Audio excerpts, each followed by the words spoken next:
Hello hello class 12 के student. अभी हम लोग अपने इस चैनल मैट्रिक्स के बारे में पढ़ रहे हैं और एक स्टूडेंट ने मुझसे एक क्वेरी पूछा है। अभी स्टूडेंट का नाम है माधव कुमार और उनका हैंडल है माधव कुमार 04। उन्होंने क्वेश्चन पूछा है कि एक मैट्रिसेज है जो 3/2 ऑर्डर का कितना matrices, the number of 3/2 matrices A which can be form using the, एक क्वेश्चन यहाँ पर दिया हुआ है।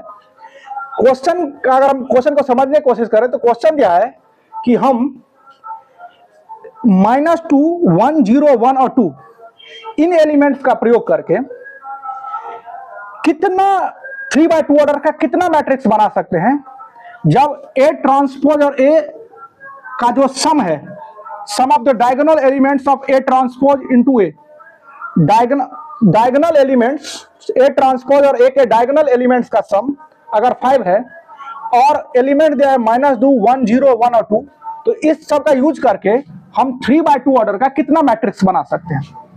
तो पहले हम यहाँ पर कुछ बातें समझते हैं। जैसे दिया मान लेते हैं कि यहाँ पर कोई एक मैट्रिक्स ए है, अपने मन से ले लेते हैं कि कोई मैट्रिक्स ए है और चूंकि मैट्रिक्स हमको बनाना है 3/2 ऑर्डर का, किस ऑर्डर का 3/2, यानी कि नंबर ऑफ रो लेना है 3 और नंबर ऑफ कॉलम लेना है 2। तो हम मान लेते हैं अपने मन से कि मान लीजिए कि इसका एलिमेंट्स है कोई ए, बी, सी, डी, ई और एफ। जैसा कि आपको पता है कि जनरली हम मैट्रिक्स के अंदर का जो एलिमेंट लेते हैं वो उसको स्मॉल लेटर से डिनोट करते हैं और मैट्रिसेज को कैपिटल लेटर से। तो एक मान लीजिए एक मैट्रिक्स है ये 3/2 ऑर्डर का, यहाँ पर नंबर ऑफ रो है 3 और नंबर ऑफ ऑर्डर है 2। एक 3/2 ऑर्डर का मैट्रिक्स है, उसमें अगर उस मैट्रिक्स में अगर उसको हम ए ट्रांसपोज से मल्टीप्लाई करें, ए ट्रांसपोज में अगर ए से मल्टीप्लाई करें तो 5 आता है। तो हम समझने की कोशिश करते हैं कि पहले क्या बोलते हैं ट्रांसपोज होता क्या है। ट्रांसपोज का मतलब होता है रो और कॉलम को अगर हम इंटरचेंज कर दें। जैसे मैं एक एग्जांपल के थ्रू आपको समझा सकता हूं। जैसे मान लीजिए एक मैट्रिक्स है ए कोई और जिसका है 1, 2, 3, 4, 5, 6। तो यहां पर एक रो ये है रो 1 और एक दूसरा रो है ये रो 2। अब अगर हम इस रो को कॉलम बना दे और कॉलम को रो बना दे, जैसे मान लीजिए कॉलम 1 है, ये कॉलम 2 है और ये कॉलम 3 है। अगर हम रो को कॉलम और कॉलम को रो बना दे तो मैट्रिक्स इंटरचेंज कर रो और कॉलम को तो उसका ट्रांसपोज मिलता है। जैसे यहां पर हम कर सकते ए ट्रांसपोज अगर करना चाहे तो जैसे पहला रो 1, 2, 3 इसको हम कॉलम बना देते हैं, 1, 2, 3 रो 1 को कॉलम बना दिए कॉलम 1। और जैसे दूसरा रो है 4, 5, 6 उसको कॉलम बना दे रहे हैं 4, 5, 6। तो ये जो हमें प्राप्त हुआ यही है ए ट्रांसपोज, यानी कि किसी भी मैट्रिक्स में उसके रो को या कॉलम को या इंटरचेंज कर देते रो और कॉलम को तो हमें ट्रांसपोज प्राप्त मिल जाता है। तो यहाँ पर ट्रांसपोज, तो यहाँ अगर इस क्वेश्चन को अगर हम देखें तो इस क्वेश्चन में दिया है ए इक्वल टू दिया है, ए ले लिए हम A B C D E F. अब अगर हम ए ट्रांसपोज निकालना चाहें तो यहाँ पर जो रो है वो कॉलम हो जाए और कॉलम रो, यानी पहला मान लीजिए यहाँ पर पहला जो रो है वो है ए और बी, तो इसको लिख लेते हैं ए बी, यानी पहला कॉलम है ए सी ई, तो पहला कॉलम लिख को रो बना दिए तो ए सी ई, और दूसरा जो कॉलम है बी डी एफ उसको मैंने रो बना दिया बी डी एफ। तो ये आ गया ए ट्रांसपोज। ये हो गया 2/3 ऑर्डर का, 2/3 ऑर्डर का। तो ए को पहले हम ए ट्रांसपोज में कन्वर्ट कर दी। और एक बात आप लोगों को मालूम होगा, अगर किसी ने पहले थोड़ा मैट्रिक्स के बारे में पढ़ा होगा, तो जब भी हम किसी भी दो मैट्रिक्स को मल्टीप्लाई करते हैं तो मल्टीप्लाई करने पर जो नया मैट्रिक्स आता है वो पहले मैट्रिक्स का जो रो होता है और दूसरे मैट्रिक्स का जो कॉलम होता है उतना बाय उतना ऑर्डर का होता है। यानी कि यहां पर अगर हम ए ट्रांसपोज में मल्टीप्लाई करेंगे ए से तो हमें जो नया मैट्रिक्स मिलेगा, यहां पर जो नया मैट्रिक्स आएगा पहले का रो कितना है 3, तो यहां पर 3 और दूसरे का रो कितना है सॉरी मल्टीप्लाई 3 और यहां पर 3, यहां पर कॉलम है 3 तो यहां पर आ जाएगा 3/3 ऑर्डर का मैट्रिक्स। पर हमें उससे कुछ भी लेना देना नहीं है। हमें यहाँ पर निकालना है कि ए ट्रांसपोज और ए का जब मल्टीप्लाई करते हैं, ए ट्रांसपोज और ए का मल्टीप्लाई करने पर आएगा 5। ए ट्रांसपोज को जब हम ए से मल्टीप्लाई कर रहे हैं तो 5 आएगा। तो हम लिख लेते हैं पहले यहाँ पर ए ट्रांसपोज। ए ट्रांसपोज की जगह दिया हुआ है ए सी ई बी डी एफ, ये है ए ट्रांसपोज।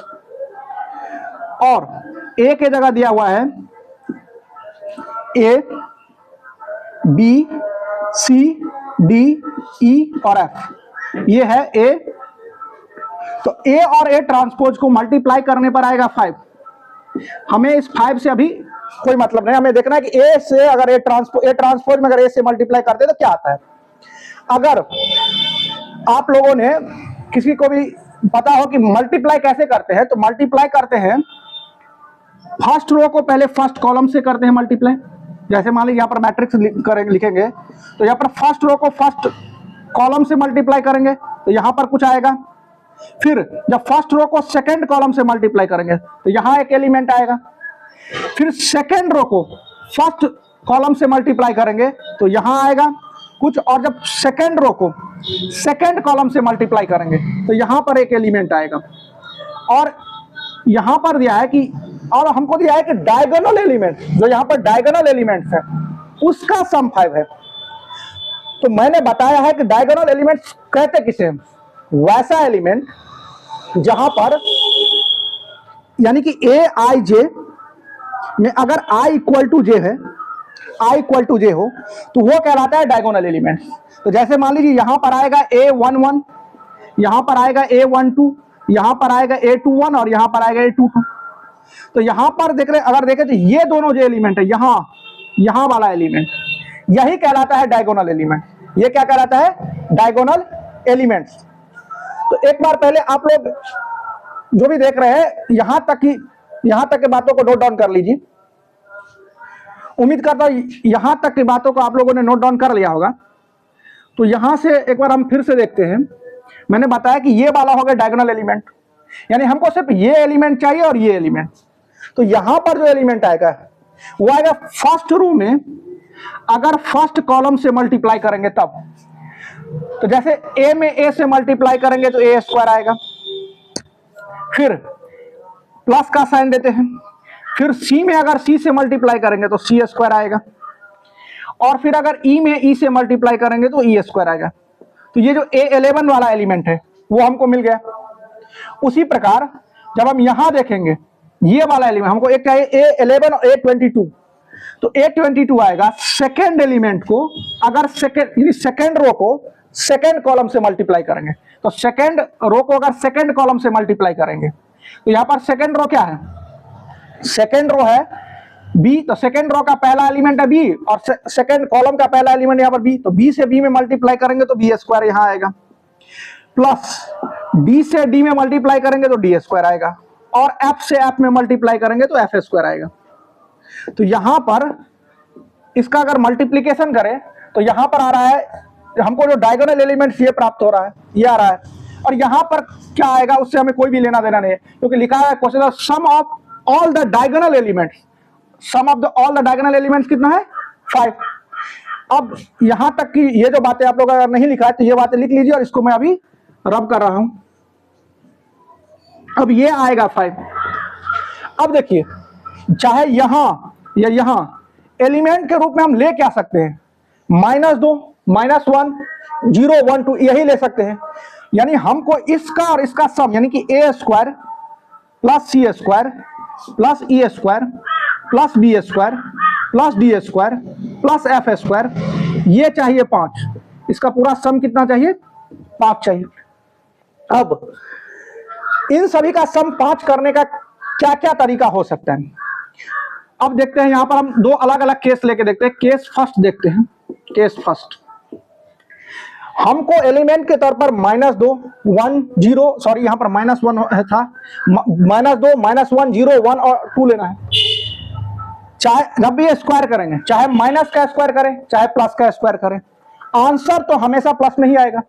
तो मान ली पहला केस में हमको अगर सम करना है तो हम ये कर सकते हैं कि यहां पर a के जगह +- 1 ले सकते हैं, b के जगह भी प्लस माइनस 1 ले सकते हैं। ई के जगह, सी के जगह प्लस माइनस 1, ई के जगह प्लस माइनस 1, बी के यहाँ पर अगर बी के जगह भी लिखे तो प्लस माइनस 1, डी के जगह प्लस माइनस 1। तो यहाँ पर अगर माइनस या प्लस किसी का स्क्वायर करके 1 आएगा, तो 1 प्लस 1 प्लस 1 प्लस 1 प्लस 1, ये ऐड करके तो 5 आ जाएगा, 5 आ जाएगा 1। और यहाँ पर हमारे 5 आ गया, तो एफ को हमें 0 रखना होगा। तो एफ को कितना रखेंगे? 0। तो ये केस फर्स्ट में अगर देखें, तो अगर हम देखें एफ, अब ये तो जरूरी नहीं कि हम एफ को ही 0 रखें, हम डी को 0 रख सकते हैं, बी को रख सकते हैं, ई को, सी को और ए को, किसी को भी 0 रख सकते हैं। यानी हमें यहां में किसी भी प्लेस में 0 को रखना है। तो किसी भी प्लेस पर अगर 0 को रखना है तो पहले उसका प्लेस भी तय करना है और कितने तरीके से रख सकते हैं, यानी कि हमें अरेंजमेंट भी करना है और चूज भी करना है।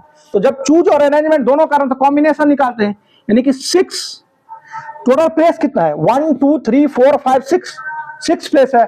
और वहां पर 0 को रखने का कितना तरीका है? 0 को रखने का वहां पर सिर्फ एक तरीका है, 0 तो एक ही है, तो 0 को 6 ही 1 रख सकते हैं, मल्टीप्लाई। अब बचा क्या? यहां पर बचा हुआ है 1, और 1 जो है वो 5 प्लेस पे आ सकता है। लेकिन मान लीजिए मैंने पहले प्लेस पर रखा, तो पहले प्लेस पर 1 को रखने या तो +1 रख सकते हैं या -1 रख सकते हैं। तो यहां पर 1 रखने का 2 तरीका है। उसी प्रकार दूसरे प्लेस पे भी 1 रखने का 2 तरीका है, तीसरे प्लेस पे भी 1 रखने का 2 तरीका है, प्लस और माइनस। चौथे प्लेस पे भी 1 हम 2 तरीके से रख सकते हैं, और 5वें प्लेस पे भी 1 हम 2 तरीके से रख सकते हैं। अब अगर आप लोगों को अगर यहां पर यह है कॉम्बिनेशन, तो कॉम्बिनेशन यानी कि एनसीआर का फॉर्मूला आता है n factorial by r factorial into n minus r factorial. और एक और फॉर्मूला आता है NC1 इक्वल टू n होता है, NC1 इक्वल टू n। तो यहां पर लिखा हुआ है 6C1, n के जगह क्या है? 6, तो NC1 के जगह हम लिख सकते हैं 6 मल्टीप्लाई 2 2 जा 4 2 जा 8 2 जा 16 2 जा 32, तो यहां पर आ जाएगा 32। तो यहां पर अगर मल्टीप्लाई करेंगे तो आ जाएगा 192। तो हम केस 1 में इस तरीके से अगर हम चाहें तो ए स्क्वायर से इसको पूरा का सम, डायगोनल एलिमेंट्स का सम 5 करने के लिए कुल टोटल 192 वेज है। अब हम यहां पर केस 2 लेते हैं। केस 2 में हमें A square plus B square plus C square plus D square plus E square plus F square मान लीजिए जो है, इसका सम करना है 5। अब अगर हम देखें, अगर मान लीजिए मान लेते हैं कि ए वाले पोजीशन पे हम +-2 रख लेते हैं, तो +2 का स्क्वायर करेंगे वो भी 4 आएगा, और -2 का स्क्वायर करेंगे वो भी 4 आएगा।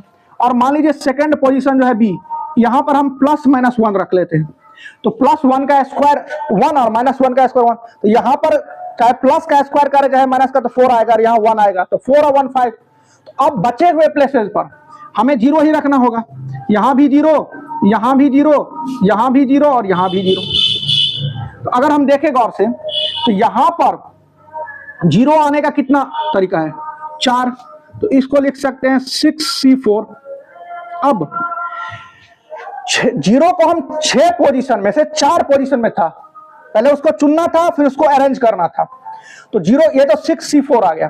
अब अगर हम देखें यहाँ गौर से तो अब बचा है 2 पोजीशन। मान लेते हैं 2 या 1 में से कोई एक को इन 2 पोजीशन में मान लेते हैं कि 2 रखने का, हमको रखना है 2, अब पोजीशन बचा है 2, तो 2 पोजीशन है और रखना 2 है, तो उसको 2 को रखने का एक तरीका, तो 2C1 वो आ गया। और अब क्या बचा? अब बचा 1 जो यहां पर है, 1 को 2 तरीके रखे, प्लस माइनस, एक बार प्लस 1 को 2 बार रख सकते हैं और -1 को भी 2 बार रखने का तरीका, यहाँ +-2। तो यहां पर अगर करें 6C4, तो 6C4 कितना आएगा?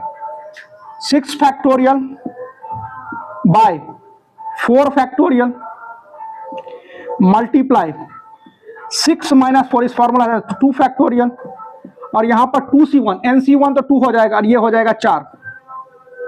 तो यहां पर अगर करें तो इसको लिख सकते हैं 6 फैक्टोरियल को लिख सकते हैं 6 यानी अगर आप लोगों को पता होगा कि जैसे मान लीजिए हम लिखे 5 फैक्टोरियल, तो 5 फैक्टोरियल का मतलब है 5 into 4 into 3 into 2 into 1। Factorial का मतलब होता है कि जहां जितना फैक्टर वहां से लेकर 1 तक जाना है। तो अगर 6 फैक्टोरियल तो 6 इंटू 5, और यहाँ पर चूंकि लिख सकते हैं 4 इंटू 3 इंटू 2 इंटू 1। जैसे अगर लिखा है 4 फैक्टोरियल तो उसको हम लिख सकते हैं 4 इंटू 3 इंटू 2 इंटू 1। तो इसको अगर लिख सकते हैं, इसको लिख सकते हैं 4 फैक्टोरियल यहाँ से, और नीचे में है 4 फैक्टोरियल इंटू 2 फैक्टोरियल को 2 इंटू 1। तो 4 फैक्टोरियल से 4 फैक्टर गया, 2 से गया 3 टाइम्स, और ये हो गया 2 4 जा 8, तो यहाँ 5 3 जा 15 8 120। तो ये कितना आ गया 120। तो हमसे पूछ रहा था क्वेश्चन में, यही दो तरीका होगा, केस 1 और केस 2, यही इन्हीं दो तरीके से हम ये मैट्रिसेज ए का फॉर्मेशन कर सकते हैं। तो अब अगर हम टोटल नंबर ऑफ वेज देखें एक, तो आ गया 192 अब प्लस 120, तो टोटल नंबर ऑफ वेज हो जाएगा 312। तो हम -2 -1 0 1 2 का यूज करके और एक ऐसा मैट्रिक्स जिसमें उसके डायगोनल एलिमेंट का sum A transpose into A equal to 5 हो, 3/2 ऑर्डर का कुल 302 मैट्रिक्स बना सकते हैं। अगर आप लोगों को मेरा एक्सप्लेनेशन पसंद आया हुआ तो आप वीडियो को चैनल को सब्सक्राइब कीजिए, वीडियो को लाइक कीजिए और ज्यादा से ज्यादा शेयर कीजिए। इसके अलावा अगर किसी भी स्टूडेंट को कोई भी ऐसा, अभी जैसे मैट्रिक्स मैं पढ़ा रहा हूं, मैट्रिक्स चैप्टर में अगर कोई भी प्रॉब्लम आ रहा है तो आप कमेंट कीजिए, और मैं आप जो भी क्वेश्चन या जो कहीं भी प्रॉब्लम आ रहा है तो कमेंट कीजिए। मैं इस कमेंट का पर्सनली देख रहा हूं और आप लोगों को उस कमेंट पर जवाब मिलेगा और वहां पर सॉल्यूशन को देने का प्रयास करेंगे। तब तक के लिए गुड बाय।